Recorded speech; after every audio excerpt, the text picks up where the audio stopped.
Ambalma ayaw bisimila Mali kono ani Mali kokan ni vewa bambara kan Mali kura kunafunu o kene sigilen aw ka bi kunafunu la kuma babe na talike nunu de kan Mali sharia sumba yela Mali min kɛra juin kalo tile 10 ani 8 samba filani mugan ani saba Mali jamana kɔnɔna la a yira la ka fɔ fɛn min ye kalata cakɛda ye n'o ye EJ olu bi ka jaabiw bɔ bi juma an bɛn'o lase aw ma jɛmukan kɔnɔ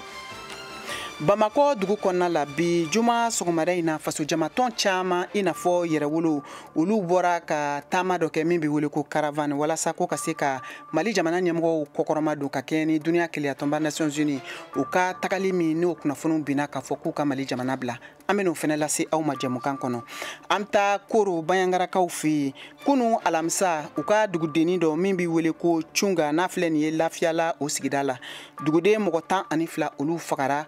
jɛkulu maramafɛntigiw fɛ ka fara o fɛnɛ kan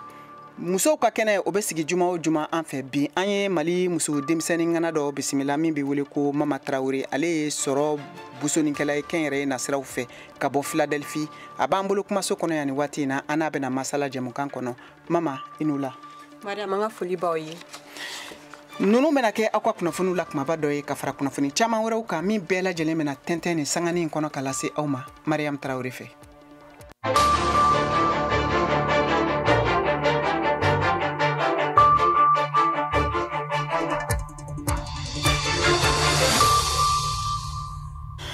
An balimaw an ka foli b'aw ye kokura k'a lase aw ma ka fɔ nɛgɛ ɲɛ 10 ani 7 tana gosira Bamakɔ n'a lamini na wulanɛgɛ ɲɛ 1 bɛ Washington DC Ameriki jamana faba kɔnɔ bi ye juma ye juin kalo tile 23 san 2023 sanga 30 o de bɛna kɛ ka Malikura kunnafoni a kunkun n'a ɲɛɲɛ tɛntɛn k'a lase aw ma aw ka kunnafoniw filɛ an taa Bamako sharia sunba yɛlɛmali ko o min baaraw kun kɛra ni a kalataw kɛra sibiri kari tɛmɛlen n'a bɛnna juin kalo tile 18 san 2023 ma a yira la k'a fɔ Bamako dugu kɔnɔ bi juma fɛn min ye kalata koladilan cakɛda ye n'o ye AJ ye olu bɛ ka jaabiw labɔli daminɛ dɔɔni dɔɔni o senfɛ bi an ye VOA ka kunnafoni sɛnsɛnna Mohamed Daɲogo sɔrɔ nɛgɛ kan ale bɛna walawalali kɛ an ye a baaraw bɛ ka tɛmɛ cogo min na Mohamed i n'u la Mba mara manula bisimila y'a fɔ cogo min na baaraw bɛ sen na nɛgɛ kaɲa 10 ani 7 ni wagati na baaraw bɛna daminɛ nka a ma daminɛ sɔnni mun kɔni ye EJ commissaire ye olu bɛɛ ye kɛnɛ sɔrɔ kunnafonidilaw ka ɲamaba n'o ye Banjugu Dante ni Mabako gouverneur ba olu bɛɛ ye kɛnɛ sɔrɔ an hakili b'a la k'a fɔ o dongo la u ye résultat kunfɔlɔ min di u y'a yira k'a fɔ ko 100 sara la mun kɔni ye maa 38 ye k'o de tun bɔra ka kalafili wa u kɔni tun sera ka kalafili so minnu lajɛ o de ye kalafili so 24 i k'a dɔn k'a fɔ u tun sera k'o baara kɛ kalafili so yɛrɛ bɛɛ lajɛlen Mali kɔnɔ o kɔni tun ye kalafili so 24 ani 410 ani 6 donc nin wagati na kunnafonidilaw olu bɛ kɛnɛ kan AJ commissaire u bɛ kɛnɛ kan maa min bɛ ka kɔnɔ sisan o de ye EJ yɛrɛ ɲamaba ye n'o ye maître Mustapha Cissé mun na a bɛna na jaabi minnu kɔni kɛra baaraw fɛ a bɛna o di sabula an b'a dɔn k'a fɔ bi juma o de kɔni ye i ka dɔn k'a fɔ don laban ye mun kɔni dir'u ma sariya sɛbɛn fɛ mun bɛ kalafiliko olu kɔni ɲɛnabɔ k'a fɔ k'u ka jaabi di nka nin jaabi kɔfɛ o tɛ kɛ baara bannen sabula mun ye cour constitutionnelle ye o de bɛ taa ka taa jaabi ninnu bɛɛ seereya k'a yira k'a fɔ jaabi minnu dira o de don walima dɔ bɔra la dɔ farala kan o fana baaraw olu bɛ kɛ kɔfɛ n bɛ ka kuma wagati min na mun kɔni ye Mustafa ye ale yɛrɛ bɛ ka don nin wagati in na. Ayiwa Daɲogo i bɛ se k'a fɔ an ye nin waati in na yɔrɔ bɛrɛbɛrɛli tɔn dɔw n'o ye fanga sinematɔnw ye ani ka fara faso jama dɔw kan tun ye u cɛda kalata in yɛrɛ la k'a fɔ k'a tun man ka kɛ fiyewu olu ka wulikajɔ kɛra mun ye kabiri kunnafoniw binna k'a fɔ ko jaabiw bɛna bɔ bi u ka wulikajɔ yɛrɛ y'a bonyana a laban i ka dɔn k'a fɔ kulu min yɛrɛ tɔgɔ ko Front Uni contre le référendum ne a hakili b'a la k'a fɔ mun ye PPR ye n'o bɛ parrainage la n'o ye Kadiatou Fofana ye ani mɔgɔ caman wɛrɛw olu kɔni bɔ o kulu in na an y'a ye k'a fɔ kunu yɛrɛ bɔlɔlɔsiraw sanfɛ caman bɛ yen u y'o ye u taara mun ye Mahamudu Diko ye Imam Mahamudu Diko ye u taara o fɛ yen kunu wa u ye sɛbɛnfura u y'o kalan o sɛbɛnfura kɔnɔna la u y'a yira k'a fɔ kalafili in kɔni olu ma jɛn ni a ye sabula olu ye jaabi fɔlɔ minnu mɛn u ma jɛn ni a ye sabula a b'a yira k'a fɔ i ka dɔn k'a fɔ u ye mun fɔ tiɲɛ tɛ o la sa olu kɔni ka wulikajɔ kɔni wulilen don a barika bonyana nin wagati in na k'a yira k'a fɔ k'u ma sɔn jaabi ma nka u bɛna mun kɛ don n'a nataw la u da ma don o fana la. Ni diyara ye Daɲogo an ka foli bɛ i ye. Ni tun ye VOA ka kunnafoni dila Mohamed Daɲogo ale ka laseliw ye VOA ka nɛgɛ kan. Ka tɛmɛ ni kunnafoniw ye an bɛ to Bamakɔ bi juma a yirala k'a fɔ fasojama camanba tun bɔlen don i n'a fɔ jɛkulu min n'a bɛ wele ko Yɛrɛwolo ka u ka taamakɛ taama min bɛ wele ko caravane k'a yira k'a fɔ ko hakilina minnu taara furancɛ fanga ɲɛmɔgɔw fɛ ni o de ye k'a fɔ ko duniya kelenya tɔnba Nations Unies ka kɛlɛbolo min bɛ Mali jamana kɔnɔ n'o ye MINUSMA ye ko olu k'u bolominɛw bɛɛ lajɛlen cɛ ka Mali jamana bila. VOA tɔgɔla Georges Atino ale fɛnɛ b'an bolo nɛgɛ kan nin waati in na a bɛna walawalali kɛ an ye nin taama ye n'o ye caravane ye a bɛ senna cogo min na Mali kɔnɔ. Georges Atino. En ce an bɛ nin waati la wulikajɔ kɛnɛ yɛrɛ kan bourse du travail la Bamako ni wulikajɔ labɛnna jɛkulu fɛ minnu ye Yɛrɛwolo ni o ye jɛkuluba ye kɛnɛkɛnɛ la olu tɔndenw fɛ ni wulikajɔ min bɛ sen na nin waati yɛrɛ la sa Bamako yan o kun ye waasa k'a jira k'a fɔ k'olu ye kɛlɛ min daminɛ nin y'a kalo damadɔ ye ko k'a ɲini ko MINUSMA ni o ye diɲɛ seleke 4 jɛnɛtɔnba olu ka kɛlɛcɛw ye minnu bɛ Mali la k'olu ka taa ka bɔ Mali la ko sisan ko Mali marabaaw kelen o laɲini yɛrɛ kɛ ka ɲɛsin kɛrɛnkɛrɛnya la olu la k'o ye olu ka kɛlɛ kɔni sebaya sɛmɛntiyatɔ ye o la Yɛrɛwolo ɲɛma caman olu ka bɔ o fɔ wa kɛnɛ yɛrɛ kan fana Yɛrɛwolo ɲɛma dɔ i n'a fɔ Ben le Cerveau ale tun ye wele bila a dɛmɛba kɛlɛma dɔw ma sa kɛrɛnkɛrɛn la ni o tun ye Kemi Seba ye ale yɛrɛ fana bɛ kɛnɛ kan yan nin waati la Bamako o la u b'a la ka u ka welekan bɔ kɛrɛnkɛrɛn la ka ɲɛsin kɛrɛnkɛrɛn la MINUSMA ma k'a fɔ ko u ka wuli ka bɔ Mali la wa k'olu tun y'a laɲini yɛrɛ fana u ka wulikajɔ kɛ i n'a fɔ caravane u ka wuli ka se MINUSMA yɛrɛ ka daga la ka fɛɛrɛ tigɛ k'o da tugun nka ko o ma se ka bɔ a sira fɛ i n'a fɔ u tun y'a laɲini cogo min na o de y'a to k'a nana laban yan wulikajɔ la kɛrɛnkɛrɛn la bourse du travail la yan Bamako. Ni diyara ye Georges an ka foli b'i ye nin tun ye Georges Atino ale fana ka laseliw ye VOA Banbara tɔgɔ la ka bɔ Bamakɔ ka kɛ ni duniya kelenya tɔnba Mali jamana ɲɛmɔgɔw ka laɲini ye k'a fɔ k'u ka u bolominɛw cɛ ka Mali jamana bila jɛkulu min ni o sigilen don ka wasadenw nɔrɔ bila ni a bɛ wele ko CNT olu fana ye barosigi belebele kɛ kunu alamisa Bamakɔ dugu kɔnɔ k'a yira k'a fɔ ko hakilina minnu taara jamana ɲɛmɔgɔw fɛ ko u bɛ o kɔkɔrɔma don o senfɛ bi VOA Banbara tɔgɔ la Modibo Danbele y'a ka kuma barani tɛnkun CNT maa dɔ la n'o ye Abubakar Sidiki Kone ye maliden minnu sigilen don kɔfɛ cakɛda min bɛ CNT kɔnɔ ni u sigilen don u koɲɛ kunna ale ye u ɲɛmɔgɔ ye n'u a bɛ wele ko commission an ka u ka seereyaw lamɛn. Juin kalo tile 16 an ka ministre des affaires étrangères ni o ye Abdoulaye Diop ye a taara lajɛrɛ dɔ tun kan ka kɛ New York a y'a fɔ ko MINUSMA k'a ka minɛnw cɛ ka taga bon anw minnu ye wasadenw ye anw bɛ CNT kɔnɔna na yan donc a kun ka kan anw fɛnɛ ka anw hakilina di o ko kan o de la anw ye jateminɛ kɛ k'a fɔ ko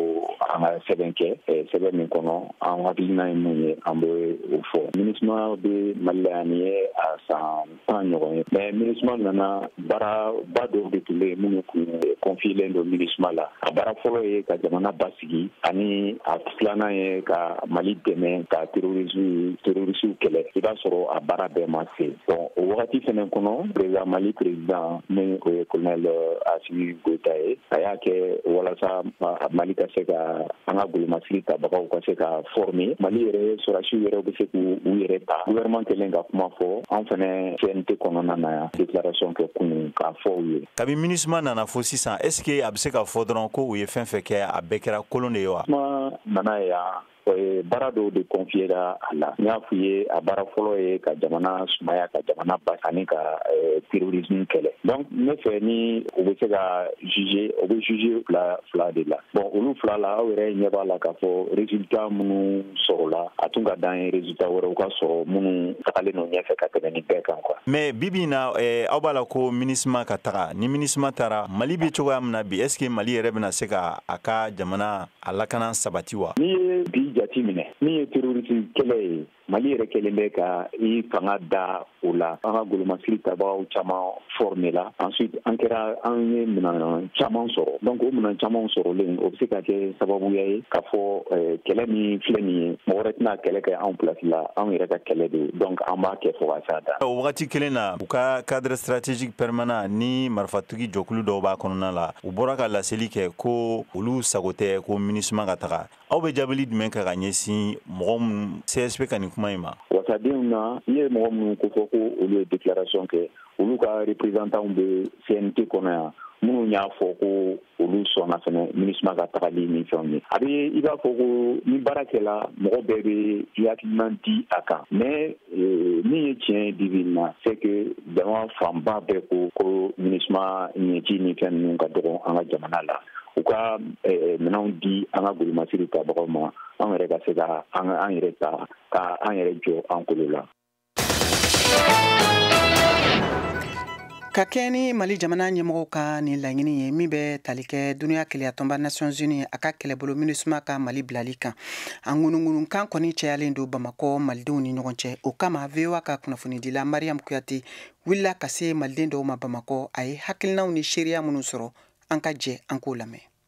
Kabini san 2013 MINUSMA be Mali jamana kɔnɔ yaasa ka jamanadenw n'u borofɛnw lakana basigi o ka se ka sabati nga a be tile damadɔ bɔ Mali marabagaw y'a laɲini ko MINUSMA ka Mali bila teriya la ka da kan k'u ma nafaba ye a ka lakana baarakɛtaw la Mali kɔnɔ. Bamako maa dɔw y'a yira k'a fɔ ko ni hakilina t'u fɛla ye.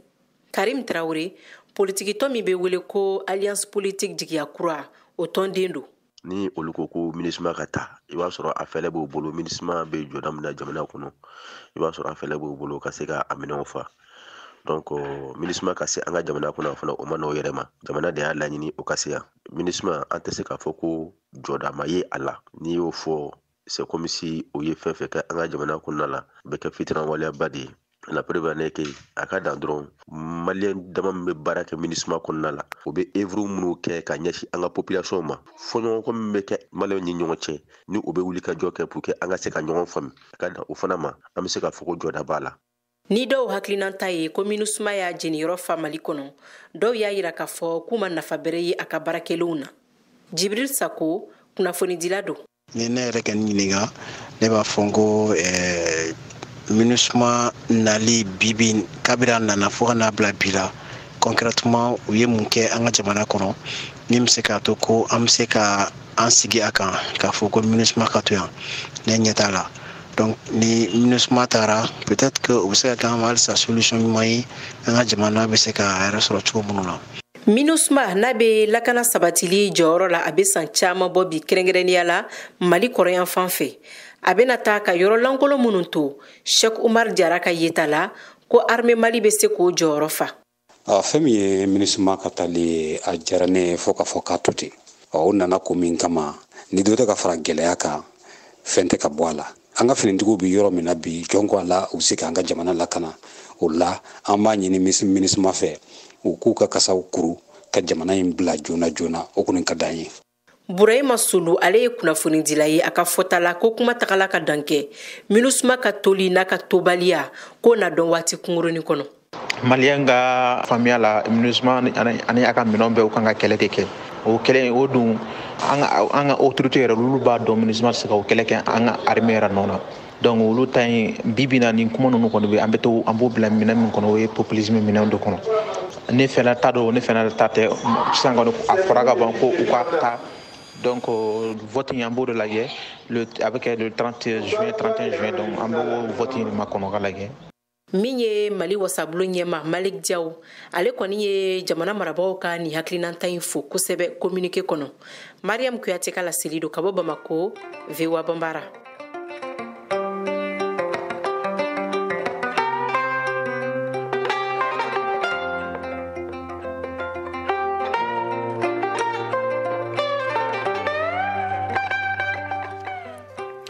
An balimaw an ka foli bɛ aw ye hali bi k'a lase aw ma k'a fɔ aw sɔgɔlen don VOA Bambara ka Malikura kunnafoniw na a ka radio fiɲɛsiraw bɛɛ lajɛlen fɛ. Bamakɔ n'a lamini ye fiɲɛ turukala 102 o fiɲɛsira ye Buguninkaw b'an sɔrɔ arajo kumase ka 92 fiɲɛ sira fɛ. Yuwaru aw b'an sɔrɔ arajo dunuya ka 101.2. Koro ani Bayangarala lamini bɛ se ka an sɔrɔ arajo Uruna ka 93.2. Gawo o ye fiɲɛ turukala 106.1 ye. Tumutu fiɲɛ turukala 93.3. Abijankaw aw b'an sɔrɔ 99 kan. Fɛn min ye Burkina Faso faaba ye Wagadugu olu bɛ se ka an sɔrɔ fiɲɛ turukala 102.4 kan. An ka bɔlɔlɔsiraba o ye www.voabambara.com walima aw bɛ se k'an sɔrɔ an ka page Facebook, YouTube ani Instagram kan VOA Bambara. Malikura kunnafoniw bɛ ka lase aw ma Mariam Tarawele fɛ ka bɔ studio 6nan na VOA soba kɔnɔ Washington DC. O kama an bɛ taa Bamako jamana camancɛ fanfɛla la Mali kɔnɔ kɛrɛnkɛrɛnnenya la an bɛ taa Bayangara Koro o fanfɛyɔrɔw la. U ka sigida min bɛ wele ko Lafiyala dugudennin dɔ bɛ u kɔnɔ min bɛ wele ko Cɔnka. A yirala k'a fɔ kunu alamisa su ka dugujɛ bi juma la jɛkulu maramafɛntigiw taara bin nin dugu in kan ka maa 12 dugudenw na olu ni bɔnɛ. Maa 2 bɛ yen olu jogina joginko juguya la. VOA ka lasigiden min bɛ Koro Tijani Wedrago ale ye sɛgɛsɛgɛliw kɛ. A ye kunnafoni minnu sɔrɔ o de filɛ nin ye.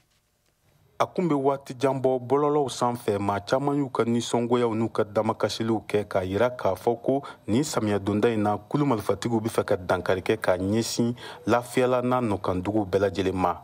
I ka dɔn k'a fɔ kunungo alamisa sɔgɔma cɛ marifatigi minnu lakodɔnnen tɛ olu kɛn bɛ ka na dankari kɛ k'a ɲɛsin duguni min n'an b'a wele ko Tiuga. U ka fɔla sɔgɔmada nɛgɛ ɲɛ 4 waati cɛ marifatigiw nana don dugu in kɔnɔna na ne ka dankari kɛ k'a ɲɛsin dugudenw ma. A kɔni kɛra sababu ye ka maa caman olu bɔnɛ o nin na. Kunnafoni dɔw kɔni y'a yira k'a fɔ ko maa 12 bɔɲɔgɔn ko olu de bɔnɛna o nin na nka an ma se ka nin kunnafoni in sɛgɛsɛgɛ. A yirala fana k'a fɔ ko maa 2 de jogina kosɛbɛ. Maa 2 minnu jogina denmisɛnnin n'o ye musolaka ye n'a yɛrɛ si bɛ taa san 5 la o jogina a la kosɛbɛ nka fɛɛrɛw bɛɛ lajɛlen latigɛra ne ka taa ni ale ye Seware dɔgɔtɔrɔsoba la a bɛ se ka furakɛli sɔrɔ cogo min na. Nin dangarawale in senfɛ hali sisan a yirala fana k'a fɔ ko dugu suma marayɔrɔw ale ni feerelikɛyɔrɔw caman dangarawale tigilamaw u y'olu jeni ni ka sɔrɔ ka dugu bagan caman fara ɲɔgɔn kan ka duuru don fiɲɛ na. An bɛ waati min na kunnafoni jɔnjɔn o ma se ka sɔrɔ nin dangarawale tigilamaw kan. Tiuga yɛrɛ ye dugudennin ye mun sigilen bɛ Lafiyala mara kɔnɔna na kabini dangarawale in kɔni kɛra duguden caman kɔni kɛn bɛ k'u ka dannifɛnw to yen ni ka taa lakana ɲini na dɔw yɛrɛ bɛ ka taa tomiya fanfɛ dɔw olu bɛ ka boli ka na Bankasi marabolo kɔnɔna na. Kabini samiya donda baaraw kɔni daminɛna kulu marifatigi minnu lakodɔnnen tɛ u bɛ ka nin dangarawale sugu ninnu kɛ k'a ɲɛsin dugu caman ma Mali camancɛ yanfan na o mun b'a kɛ sababu ye ne ka fiɲɛ don samiya baaraw la. Tijani Wedrago VOA Bambara tɔgɔ la ka bɔ Bajangara marabolo kɔnɔna na.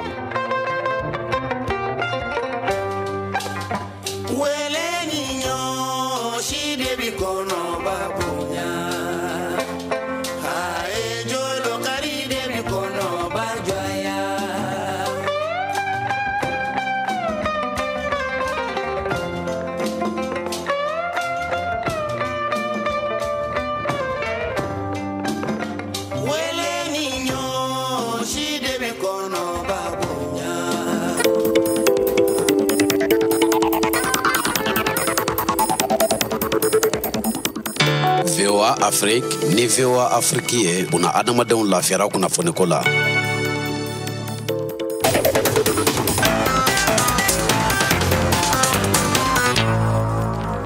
Tani kunnafoniw ye diɲɛ fan wɛrɛw fɛ an bɛ taa Senegal jamana kan u ka politiki barosigi min tun bɛ sen na kun cɛra kunu alamisa a yirala k'a fɔ ko fɛn min ye hakilina 12 ye bolokɔni turula o kan wa min dɔ bɛ tali kɛ u ka jamanatigi kɔrɔ denkɛ Karim Wade ale ka cɛbɔya ka jamanatigi sigi kalata la ani ka fara Khalifa Sall kan. Naman Jara VOA Bambara tɔgɔ la ka bɔ Dakar. Senegali politiki kumaɲɔgɔnya min daminɛna jamanakuntigi Macky Sall fɛ a kun cɛra kunu alamisa. Kumaɲɔgɔnyaw baaraw kɔnɔ bɛnkan sɔrɔla ko 12 kan olu cɛma Karim Wade ni Khalifa Sall bɛ kɛ cɛbo ye jamanakuntigi kalata la. Nin cɛbo 2 yi mbalila ka kɛ cɛbo ye san 2019 jamanakuntigi kalata la Senegali u ka ɲangiliw kɔsɔn kiiritigɛlaw fɛ foroba nafolo namarali la. Karim Wade tun minɛna san 6 kaso la san 2015 la.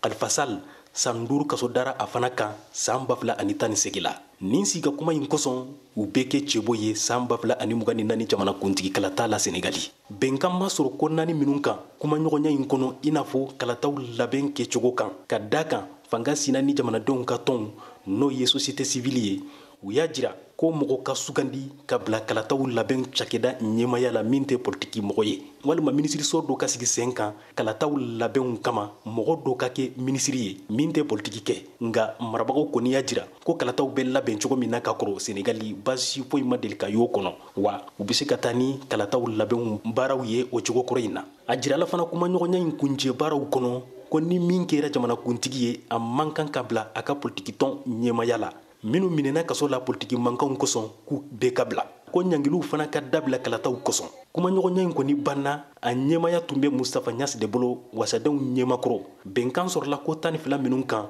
a b'o bɛnkan sɛbɛn in di jamanakuntigi makisal ma sini sibiri o kɔfɛ makisal b'a dantigi senegali jamanadenw ye kari juin kalo tile 25 la senegalidenw bɛɛ bɛ ka makɔnɔ o la walasa k'a dɔn n'a y'a sɔrɔ a bɛna sirati sabanan kɛ walima n'a tɛna kɛ février kalo tile 25 san 2024 jamanakuntigi kalata la senegali nama jara Dakar VOA Bambara.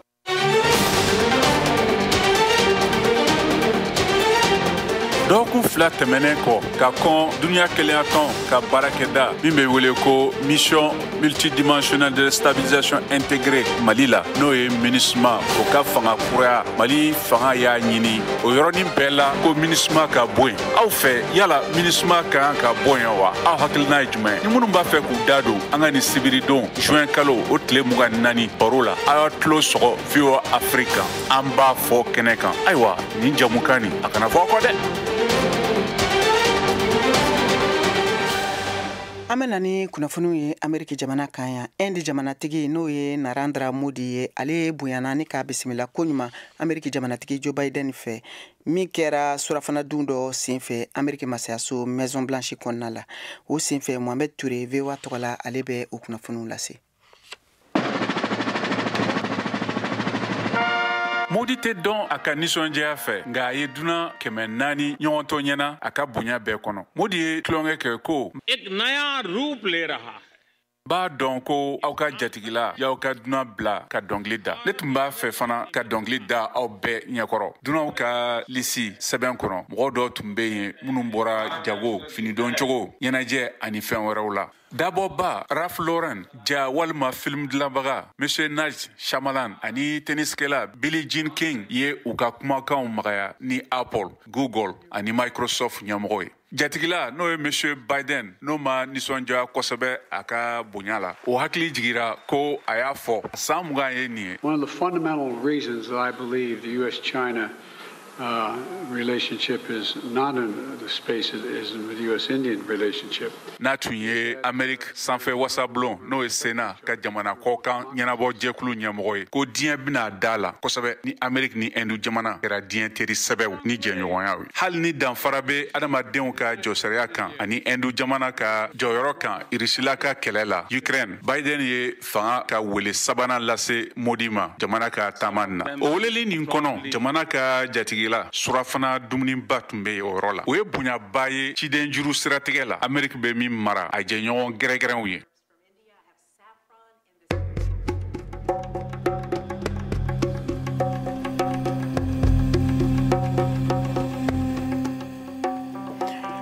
Juma o ye musow ka don kɛrɛnkɛrɛnnen ye VOA Bambara ka Malikura kunnafoniw kɛnɛ kan o kama bi an ye Mali denmisɛn sifin dɔ muso ŋana don min ka baara bɛnnen don sɔrɔ o bosoni baaraw ma kɛnyɛrɛye kɔnɔna la Ameriki jamana kɔnɔ yan a sigiyɔrɔ bɛnnen don Philadelphie ma Mama Traoré an n'ale bɛna masala musow ka kɛnɛ kan bi Mama i bisimila. Ani ce Mariam. Ayiwa i bɛ se k'a fɔ an ye aw ka baara ninnu aw ye a sigi sen kan kabiri waati jumɛn. An y'a sigi sen kan a bɛ san 5 bɔ sisan mais an ye initiative minnu kɛ pour que k'a ɲɛsin Mali ma a bɛ kalo damadɔni bɔ sisan. Ayiwa o initiative n'o ye hakilinaw ye olu bɛ tali kɛ mun kan. Olu an bɛ fɛ ka malidenw dɛmɛ k'an to yan nɔ parce que n'i y'a lajɛ bɛɛ tɛ chance sɔrɔ ka bɔ kɔ kan ka kalan kɛ donc an maliyɛn damaw an farala ɲɔgɔn kan ka US Malian Diaspora and Local Coalition former walasa an minnu bɛ dɔɔni minnu dɔn yan an b'o ta ka taa Mali la walasa ka mɔgɔw dɛmɛ an ka formation ninnu sira fɛ.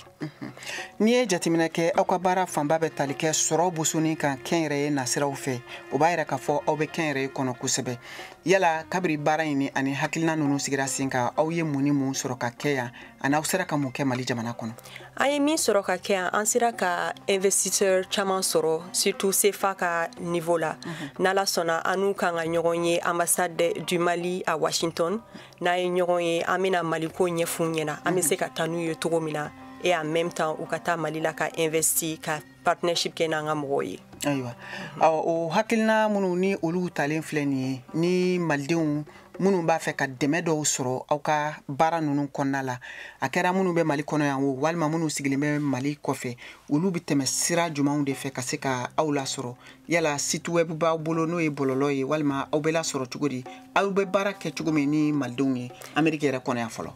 Amérique la yan nɔ u bɛ se ka taa an ka site web sanfɛ min ye www.usmaliendiaspora.com ye n'o yɔrɔ bɔra la an ka téléphone numéro fɛnɛ bɛ yen mais a bɛɛ bɛ web site sanfɛ an bɛ fɛ ka trade mission dɔ kɛ ka taa Mali la o la an bɛna américains ni dugukɔrɔw investisseurs fara ɲɔgɔn kan ka taa n'a ye walasa an ni Mali entrepreneur ni business donc an bɛ fara ɲɔgɔn kan walasa k'ale an partnership kɛ cogo min na ka fara o ka kunnafoni di nasiraw fɛ n'i ye jateminɛ kɛ Mali jamana kɔnɔna la gɛlɛyaba de bɛ yen nin waati in na sanko musolakaw kan minnu ni olu dɔw yɛrɛ y'u sigiyɔrɔw bila ka sabu kɛ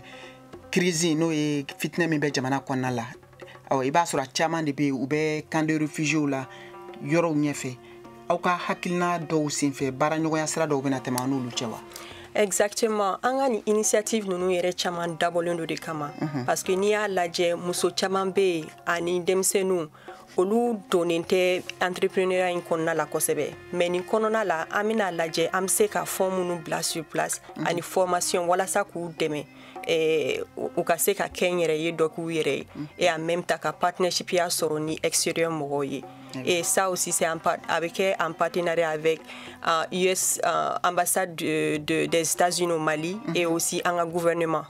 Ayiwa ni diyara n ye an y'a fɔ aw ye cogo min bi muso ŋana kɛnɛ kan an tun ye Mama Traoré ale ye Mali muso denmisɛn ye min sigilen bɛ Philadelphia de bisimila musow ka kɛnɛ kan sisan an bɛ tɛmɛ ni Saka Traoré ka farikolo ɲɛnajɛ o kunnafoniw ye an kumana Mali sedantolanta championnat de kan ŋanaya ɲɔgɔndanw ko do sedantolanta kunda minnu bɛ ɲina saison 2022 première division ko fɔ waati min na saison bɛ ka sɛnsɛn ka se a labanyɔrɔ ma a ka gɛlɛn k'a fɔ bi ko club min bɛna ŋanaya ta club 16 cɛma tile 7 kɔni bolodara kari na ta juin kalo tile 5 do ani ntɛnɛn na ta juin kalo tile 6 san 2023 club 4 bɛ yen minnu ka kuru ka surun ɲɔgɔn na kosɛbɛ tile 6 tɛmɛnen kɔ a fɔlɔ AS Real de Bamako kuru 50 jɔyɔrɔ fɔlɔ b'ale bolo jɔyɔrɔ filanan bɛ Joliba Athletic Club bolo kuru 47 jɔyɔrɔ sabanan bɛ USFASI Union Sportive des Forces Armées et de Sécurité bolo kuru 42 jɔyɔrɔ naaninan o bɛ 11 créateurs de Ɲarela bolo kuru 42 fana duguma club 16 nana laban Yelen Olympique o jɔyɔrɔ b'ale bolo kuru 12 jɔyɔrɔ 15nan bɛ Lafiya Club de Bamako LCBA bolo kuru 21 ni club fila ninnu n'u ma fɛɛrɛ wɛrɛw ɲini ka se wɛrɛw sɔrɔ